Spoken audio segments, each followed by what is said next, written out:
Oi? Oi, gente do YouTube. Tudo bem? Tudo bem? O que você vai fazer, Júlia? Fazer um chocolate. Um bolo de chocolate? É? Responde. Sim. Você vai fazer o quê?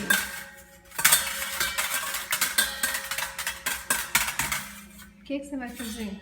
Fazer um bolinho De chocolate. Ei, quais são os ingredientes? São manteiga e chocolate. Manteiga? O que mais? Eu preciso de chocolates, manteiga e farinha. E farinha?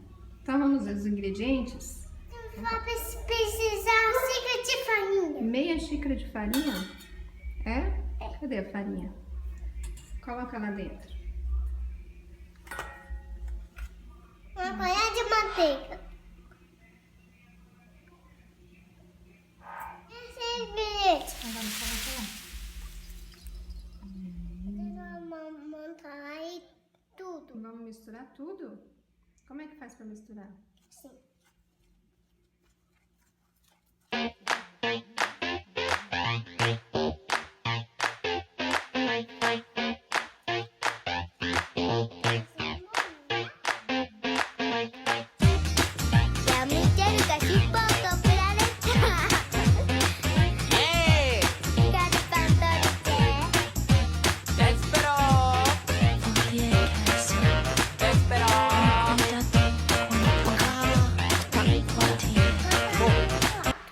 O que a gente faz?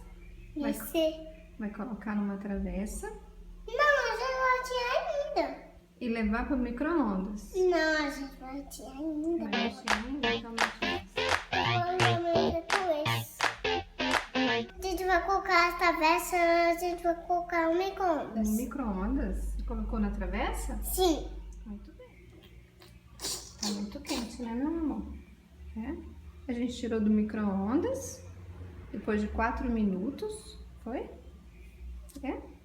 E o bolinho ficou pronto. O bolinho ficou pronto. Ficou. Você gostou?